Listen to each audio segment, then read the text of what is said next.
Have you ever heard of a UFO story that's so strange that even the police couldn't explain it? This happened right here in a quiet Yorkshire town called Todmorden, November 1980. A local officer, Police Constable Alan Godfrey, was out on patrol in the early hours of the morning. The streets were empty, the fog was thick, and the night was silent until he saw something that would change his life forever. Ahead of him, hovering above the road, was a bright diamond-shaped craft, spinning slowly, silent, almost beautiful. His police radio crackled, and then, just like that, his car engine cut out. Alan tried to sketch what he saw, but the next thing he remembers, he was 100 yards further up the road. The object was gone, and 25 minutes of time had simply vanished. Later, under hypnosis, Alan described being taken aboard a craft. He said there were beings there, not human, and something that looked almost mechanical, a robot. Here's where it gets really strange. Just months earlier, Alan had been one of the officers investigating a mysterious death in Todmorden. A man found miles from home on top of a coal heap, which burns and strange marks on his body.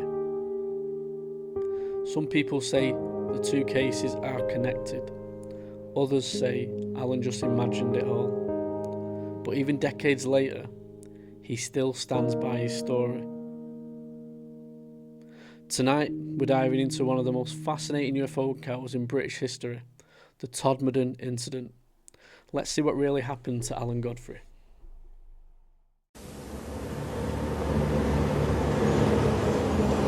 Meet Alan Godfrey, a British police officer in the West Yorkshire Metropolitan Police Force.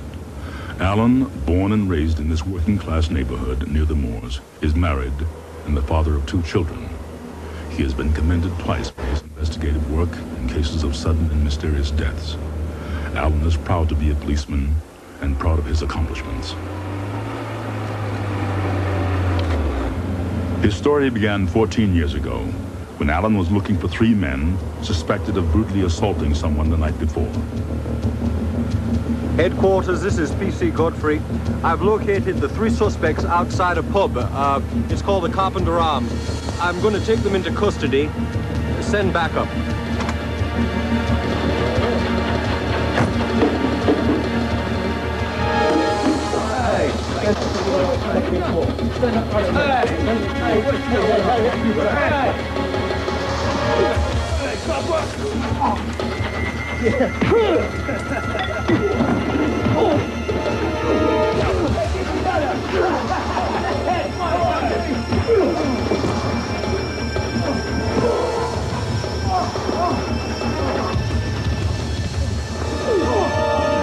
I was kicked in the groin area, as a result of which later on I did lose a testicle. The police surgeon explained that Alan would require a long period of recuperation. You're going to need a lot of rest. He was both physically and psychologically devastated and was told he would no longer be able to have a normal sex life.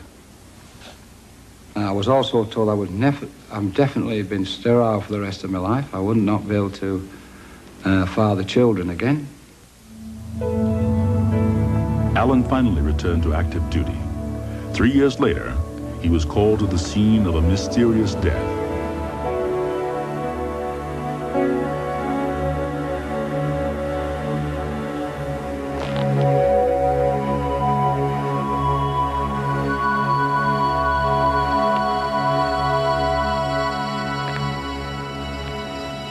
Looks like we got a murder on our hands. Right, I'll call it in. What was strange about the guy was he was wearing a top coat, but he wasn't wearing a shirt. He was wearing a string vest, you know. His jacket had been fastened unevenly at the top here. His trousers and the fly was undone on the trousers. His shoes appeared that he hadn't put them on himself. They hadn't been tied properly. At 10 a.m., the body was not there, according to the owner of the coal yard. An off-duty officer had been present at 1:30 p.m. and found nothing unusual. Later that afternoon, the body was discovered, and subsequent tests proved he had been dead for at least 8 hours. So the question remained, where had he died? And how did he get to the top of the coal pile?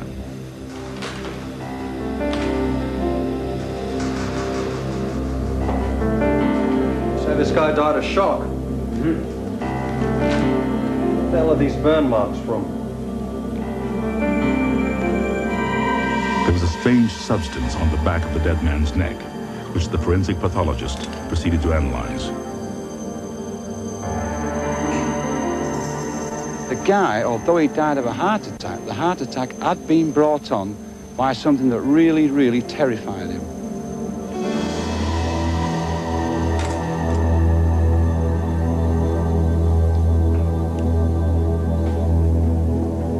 The victim was identified as Zigmund Adamski.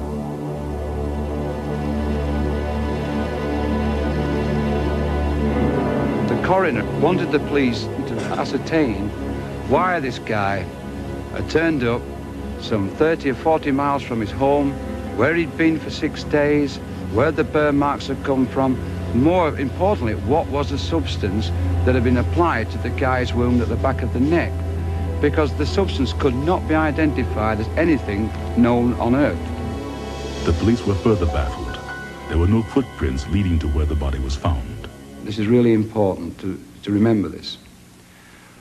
The fact that the guy climbed a stack of coal, well, supposedly climbed a stack of coal, if he had got there under normal power, and was suffering from a heart condition in inclement weather as it was, and to lie there on the top and just look up at the sky and die is ridiculous.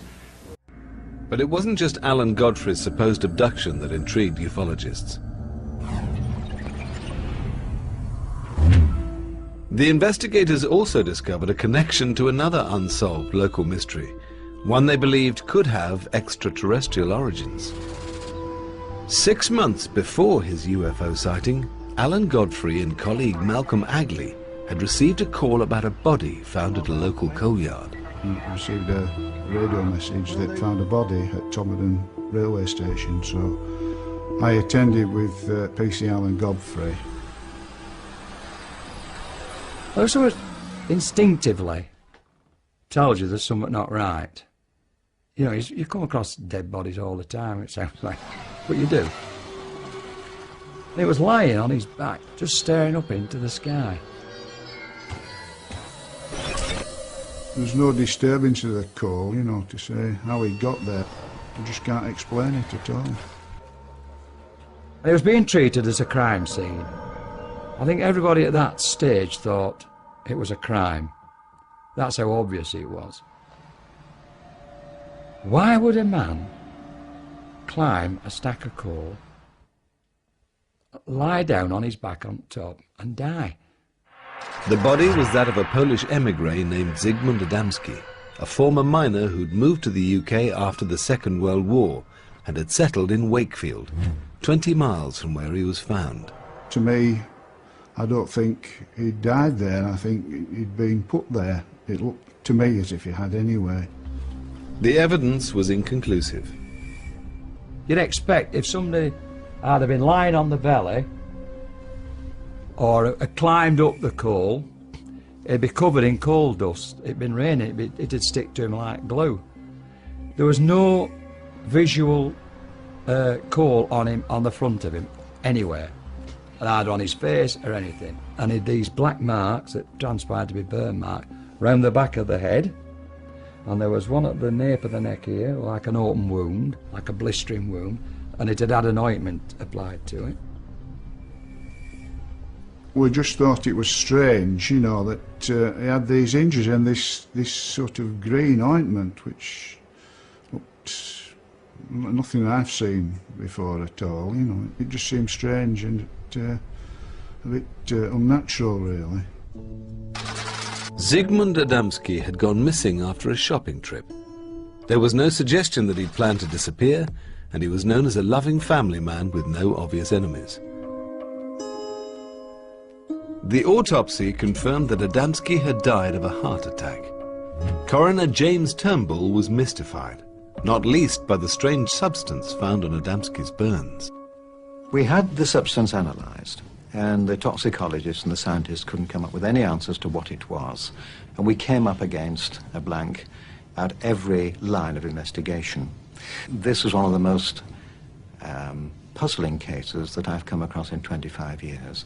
If somebody proved to me that UFOs exist and that there was one around there at that time, and that in some way we could associate it with this case, then perhaps I might say I'd only raise half an eyebrow. Whatever the truth behind Adamski's death, which remains unsolved, Alan Godfrey's association with it was to turn him into a UFO celebrity. At the inquest, Coroner James Turnbull was mystified, recording an open verdict and even suggesting a link with UFOs. I did nearly 27 years in the police, and it's the one thing that I've never really got to the bottom of, and it is bizarre, and it's always been there at the back of my mind.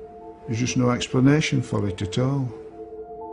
Nobody has ever been charged in relation to the death of Zigmund Adamski, and the strange ointment which covered his burns has never been identified. The Adamski story was picked up by Sunday Mirror journalist John Sheard.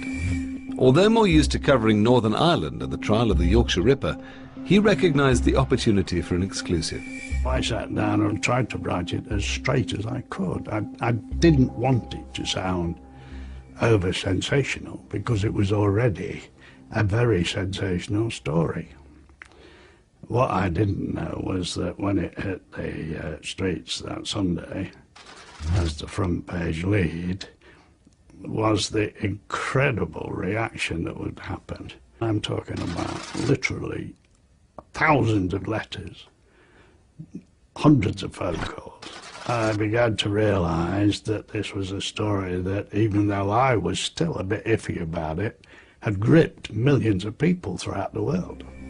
John Sheard soon discovered PC Alan Godfrey's involvement with the Adamski case, and the later claims made under hypnosis that he'd been the subject of an alien abduction. I've been a journalist for 50 years and covered quite a few rather strange stories, but the Alan Godfrey story is undoubtedly the most astonishing thing I ever covered. What made Alan's story so special from my point of view was the fact that A, he was a serving policeman, and one expects them to be fairly straightforward in recording facts. And of course it came on the heels of the Adamski story and a very strange inquest. Individually, they were good pieces, but when you add the two together and a possible connection, you've got dynamite. At the time, Alan Godfrey's story captured the public imagination. Whatever the truth behind it, it's become one of Britain's classic UFO cases. Alan Godfrey. I'm a retired police officer. I was served in the West Yorkshire Metropolitan Police here in England from 1975 to 1984, when in 1984 I had to retire through an injury on duty. The close encounter took place on the 28th of November of 1980. Myself and fellow officers, 6 in total, witnessed a UFO. 3 of the officers worked in Halifax in West Yorkshire. 2 of the officers was in a town called Littleborough, which is in Greater Manchester, and myself was in a town called Todmorden, again in West Yorkshire. The incidents took place at approximately between 5 AM and 5:15 AM on that morning. The 3 police officers in Halifax, who were called PC Howard Turnpenny, PCs John Porter, and policewoman Julie Baxter. John Porter was the dog handler, and they had gone up onto the moors above Halifax to search for some stolen motorcycles. Whilst they're up there on the moors, a front had come in, a weather front had come in, so the very low, thick cloud. When they became aware, below the cloud level was a large blue pulsating ball. It was doing movements, strange movements, not one would expect from a helicopter or an aeroplane of that description. So much so, the movements became so erratic that the police lady, Julie Baxter, got very distressed and got back into the police car. The dog handler, John Porter's dog, started barking loudly at this object, and there was something he sensed, perhaps. The object then came down and what we call buzzed, swooped down and above, and then headed off towards Todmorden. About 5 minutes later, 2 police officers, the names I have not got with me today, and I can't remember, they were in a different police force than ourselves, were sat up Blackshaw Head, which is a moorland road, in a public house car park called the White House, sat there observing below them the town of Littleborough and Rochdale. When they became aware, they didn't see it actually appear. They saw it disappear, but they didn't actually became aware of it until it was actually there. They saw an object hovering between 2 pylons. So much so, they were both mesmerised by it. They reported this incident to their control room, and one of them did a sketch drawing of what they were witnessing. It was only there for several minutes when it shot off, again in the direction of Todmorden. At approximately 5 minutes later, which would be 5:10 a.m, I myself was in a police patrol car heading towards Burnley, a town called Burnley, on the A646. I looked up the main road which I was travelling on, and I saw about approximately 150 yards up in front of it an object. My first reaction was that it was a double-decker bus, but it was a split reaction. Nevertheless, I headed towards this object, and as I got close to it, I got within about 25 yards of the object, and what I saw quite baffled me at first. I thought one of these hot air balloons had come down. Then I thought, 5:10 in the morning, and I realised that this object was actually hovering off the ground. It wasn't. I could see under, as I'm sat in the police car, I could actually see under the object. And it was hovering about 5 feet off the ground. The span of it was taking much of the road up, so it was about 20 feet wide, because the road's pretty narrow just there. And over the top, I could see the road lamps. So I'm estimating the height of the object was about 14 feet. And I'm sat about 25 yards looking at it. I put the blue lights on, headlights, hazard lights, anything you can think of, because this was totally blocking the road. It was diamond in shape. It appeared to be in 2 halves joined together. It appeared to be rotating. The top half looked like it was stationary, and it also, I thought it had dark windows, panels, windows that went all the way around. That was my impression, but it could have been just dark panelling. But the first impression I had, there was like a limo has darkened windows. That's the impression I got, but it could have been panelling. I was absolutely gobsmacked. What really was worrying, well, not worrying, it's a strange saying worrying, but the bushes and the trees that line the road on this side, on the right-hand side, were shaking very, very violently, as though there was a strong wind blowing, but my car was perfectly stationary. I didn't feel any vibrations in the car. I didn't hear any noise. It wasn't emitting any noise that I could hear. I'm watching the object. I tried the UHF personal radio that all police officers carry on them. Well, they do in England. And I tried the car radio, which is on VHF. VHF is a video in the VHF.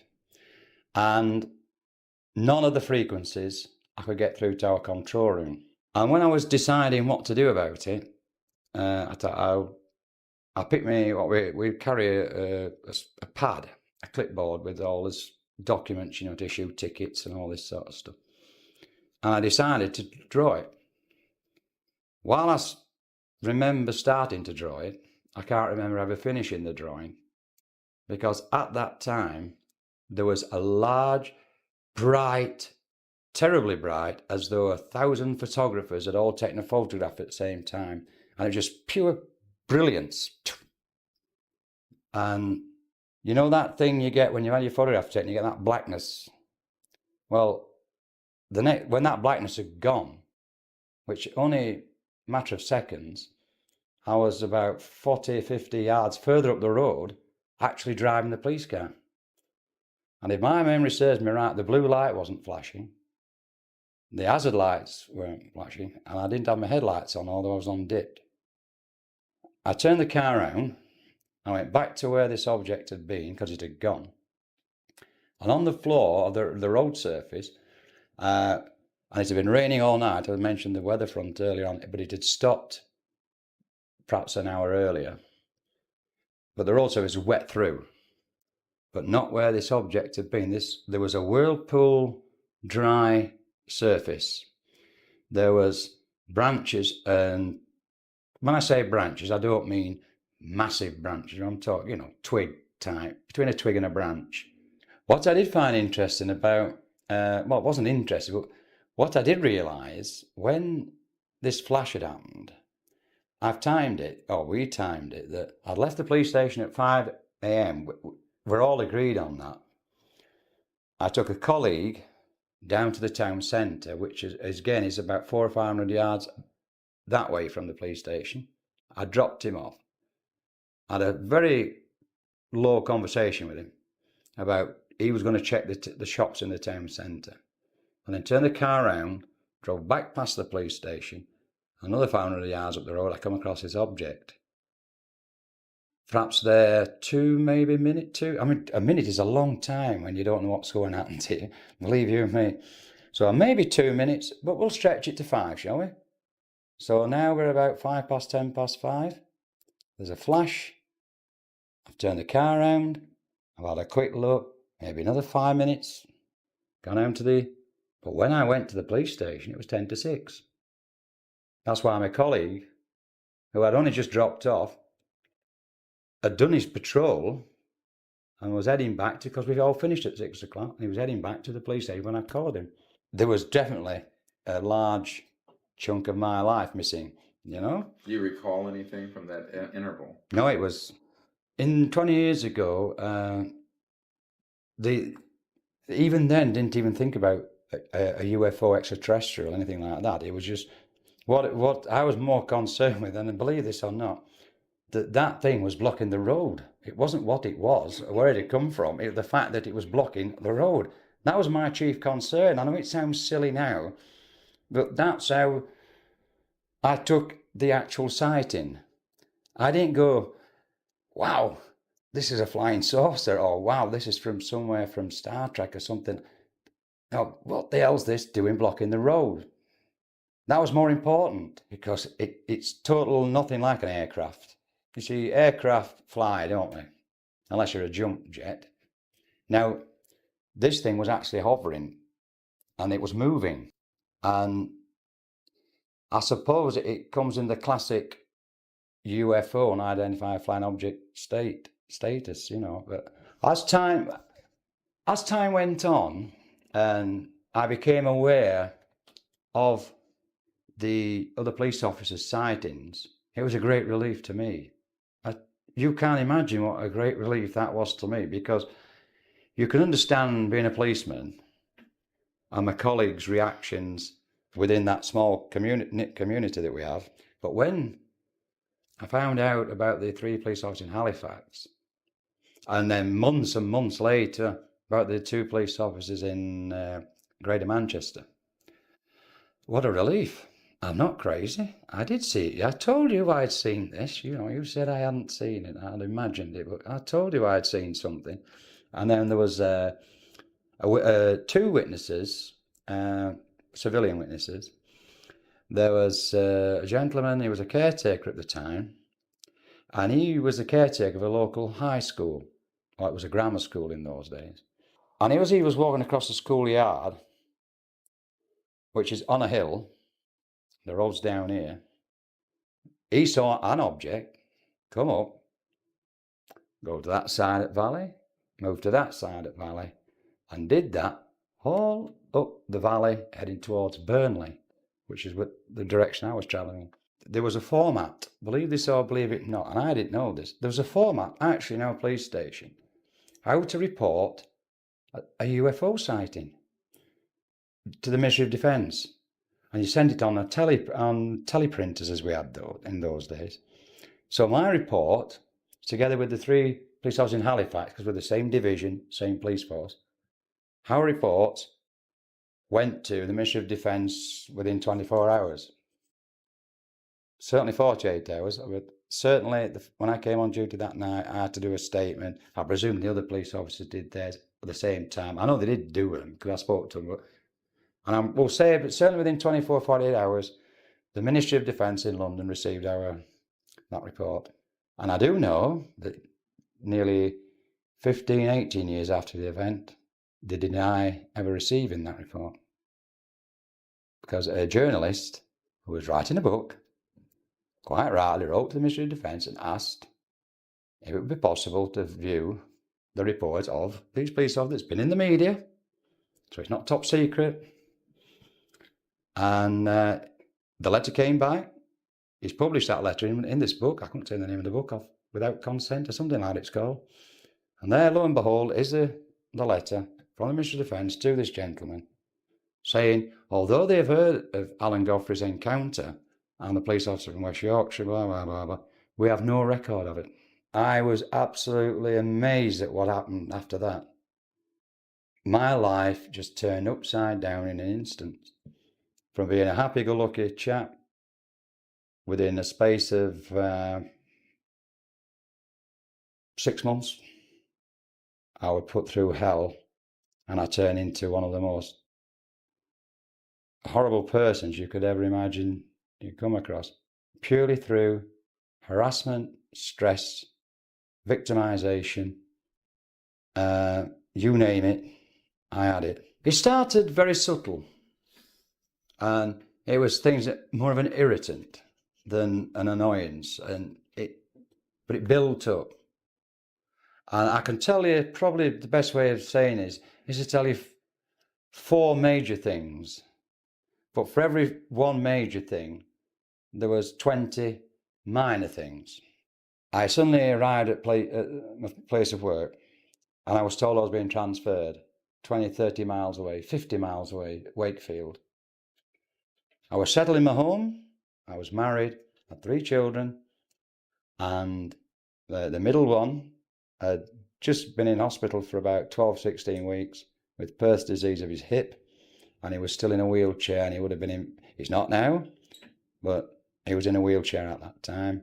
My wife had just had his 3rd child, and I didn't want to go. I mean, there was no need.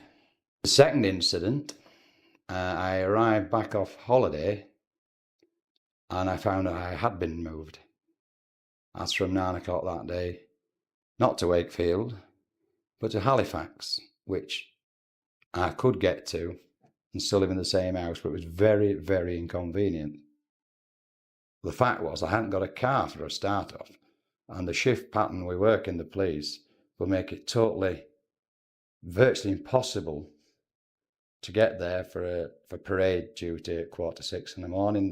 The first bus that left Todmorden wouldn't get you there for 5:45 in the morning. Do you follow me? So I had to go, and I went. And instantly arriving at Halifax, I was taken out of the public domain. I was told I wasn't to mix with the public. I was in civvies. My colleagues in uniform. We arrived at Stanley Royd Hospital, and lo and behold, it isn't a general hospital at all, it's a psychiatric hospital. At this time I became very, very concerned. So much so that I said to my colleague, whatever you do, don't leave me here. If I have to go to be interviewed, you come in with me. And he was absolutely wonderful, because he was fully aware, with being an ex-colleague from the previous police station, what had been going on, all these other things that are too long to tell you about. So anyway, I went into this examination room, consultation room, call it what you like. 2 psychiatrists sat in front, and a lady sat over here taking notes. And they started off with the usual about your childhood and things like that. I'm here with from UNFPA visiting the Emirati hospital in Rafah. I was here 2 months ago, and the situation has gotten significantly worse. When I sat with Dr. Haider, the medical director of the hospital, he told us that they cannot continue, that the staff cannot continue, that staff have been leaving because of fear about what will happen in Rafah. So they're still delivering 60 to 70 births every single day, nearly 10 to 12 cesarean sections every single day. He's also concerned about the supplies. They haven't got enough of some of the most basic supplies, gauze, sutures. And this is where, from our side, from the UN system, we try and support. From UNFPA and working with partners, we'll bring more supplies here in order to ensure that these safe deliveries can be ensured. What he's also saying, and when I spoke to a midwife called Esma, she told me that in the birthing suite, which only has 5 rooms, they're moving around with the mothers rotating and having to give births on floors. They need help. Rafah needs help. These pregnant women here need help. And Gaza needs help.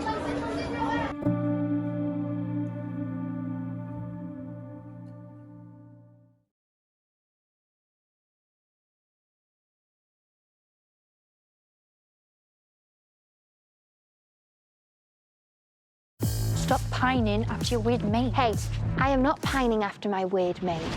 I feel like I'm going insane. I'm pregnant. I'm married. What? Oh, he's lost it. Make your love life seem simple with romantic comedies on BBC iPlayer. I won't go into all that, take too long, but basically it soon became apparent to myself and my colleague that well, especially when they came up with, we understand you hallucinate. I said, pardon? We understand that, you know, you lots of hallucinations, and you've been seeing little green men and flying saucers. Well, I just hit the roof, you know.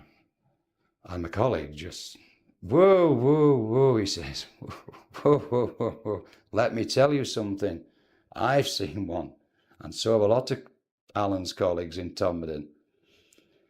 And he named some, and he just sat there with the jaws down, you know. What?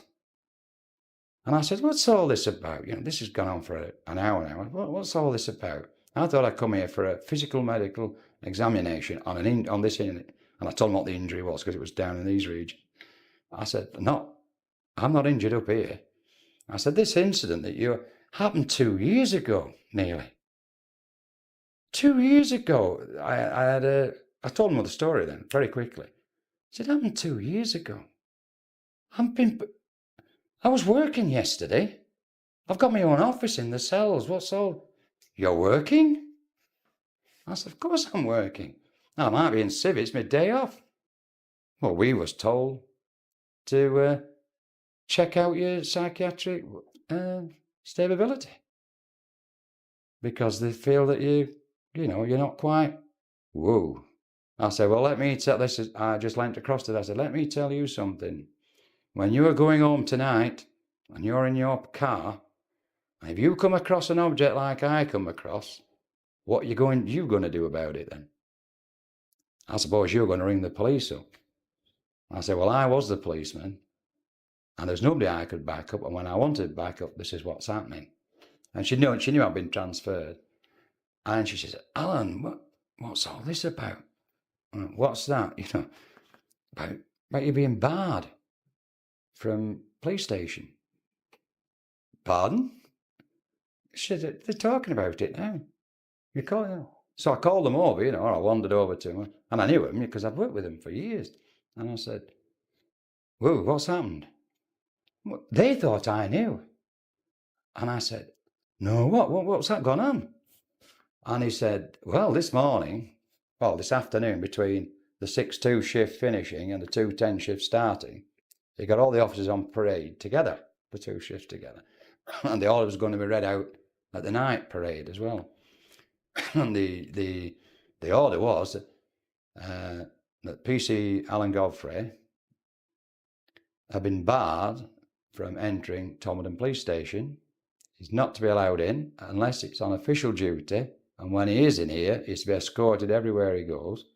And when they was asked why, what for, does he know? Because it could be rather embarrassing for if Alan came in and he doesn't know about it. It'd be embarrassing for him, it'd be embarrassing for us. So why? Because things have been going missing, i.e. stolen. Now, I hadn't been in Todmorden Police Station since being transferred, bar once, when I had to go back on a court case I was involved in. I was livid. So much so, the following day, I demanded to see our divisional head. And I asked him if he knew about it. And he said, not officially, no. Now, this is the head of our division. Hasn't been officially told that I've been barred from a police station, although he had heard it on the golf course the previous day. I said, let me get this straight. Because you can imagine by this time, I got really, really pissed off with what was going on. I said, did you tell me this straight? Are you being serious with me that you, as head of this division, was totally unaware that one of your officers has been barred from one of your police stations by one of your underlings, and you don't know about it other than you heard it on the golf course yesterday? I said, who runs this division? You? And I mentioned the inspector's name and the sergeant's name who'd addressed the parade, you know. Straightforward enough question, isn't it? Who runs your division? You or these two? Well, I do. I said, well, but you don't know I've been barred. Well, who's give them authority? And this went on. So I threatened then, solicitor, issue writ.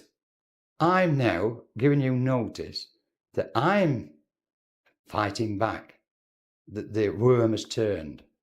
I've done everything you've asked me to do. I haven't spoken to the press about the UFOs, you know, the document I had to sign. I haven't spoken about Zigmund Adamski. I haven't spoken to anybody. And yet you are persistently giving me grief. You've tried to have me certified. Oh, and he's backing back, you know. I said, well, the worm's now turned. Solicitor, later on today, down to Manchester, Queen's Court at Manchester. We'll have you in court. Chief, them two, defamation of character. I'll get the Federation to back us up. But me and the sergeant went down to my locker. And as I put the key in, the lock mechanism at the back dropped on the floor. And when we opened it up, where my hat had been, my flat cap had been, was contraband stuff that shouldn't have been in the police station, never mind in my locker. Now, I can only presume that's what it was because I didn't test it. My first reaction was to get rid of it, which I duly did. Hindsight, did I do right? I don't know, but it was going out of my locker, and it went out my locker and it went down the toilet and down the cells. Shaking, fear, as there isn't a word can describe how I felt. I can believe you me. It was I sweated, and I told Sergeant, the guy I picked up, you've got to back me on this, Jim. You've got to back me on this. You looked in my locker at 10 o'clock, there was nothing there. And said, I didn't even know anybody had been asking where it was. He was a bit panicky himself, you know. He said, this is getting hot. It's getting a bit. You watch your back, Alan, you know. Anyway, we managed to get home. We finished the tour that night. Went home at 6 in the morning. When we came back on the same day, if you like, back on as night duty, I was met as soon as we walked in the police station. Jim was, wasn't it?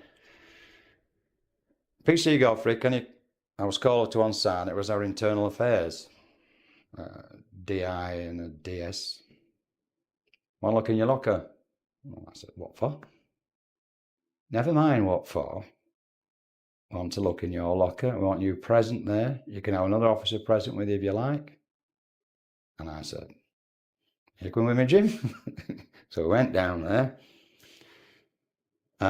Of course, the lock was already on the floor. I left that. I just said, oh, the lock's broken. Thinking, if there is anything else in there that they've been back, at least the lock's broken, you know. And I acted surprised that the lock was broken, you know. So I kind of just, the claw where the locker thing had been, I just put it on like that. I said, how that happened? And there was nothing there other than my uniform. They hadn't been back. And they was upset. Oh, were they upset? They was absolutely livid. And I said, what's the matter? You know, what are you looking for? You know, what am I supposed to have in here? You know, they said, you know when you're at Todmorden police station that you brought somebody else's helmet home, but you picked somebody else's helmet up instead of yours because yours is at Todmorden, so you must have picked someone else's up. We thought it was in your locker. Oh yeah. Oh yeah. It needed internal affairs, did it, to come down with a quick phone call. Alan, can you go and check that you've got the right helmet and you haven't got to use it? The implication here is that they were attempting to frame you. Yeah. Well, there's an implication. That's what actually happened. So there we have it, folks. That is Alan Godfrey's Todmorden UFO story. Now, if you're from the UK and you've heard about this story, I'm sure you have, drop a comment. If you're from anywhere else in the world, the United States, Australia, anywhere else in Europe, drop a comment and let me know if this is the first time you've ever heard of this story. Or if it's not, let me know as well. And let me know what you think of the story. And if you have never heard of this story and you're a content creator, do some content on it. Get people aware of this story because it is one of the best UFO stories in the UK. It's up there, probably not as well known as Rendlesham or the Pentuck and stuff like that, but it's an interesting one, and it's a police officer. And he's still alive, he's still got deals, he's done a book on it and stuff like that. So look into it, folks. Look into it.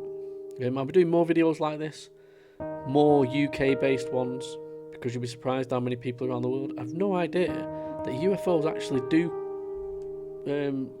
are visible in other parts of the world except the United States.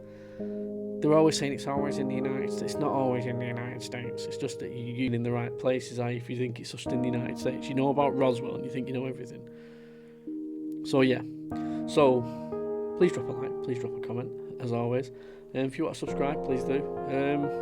And I will love you and leave you, and I'll see you in the next one. Maybe there might be another local one to the Rochdale area, Greater Manchester, that I can do a video on over the next coming days as well, that you may not have heard of. If you've not heard of this one, there's a good chance you won't have heard of the next one as well.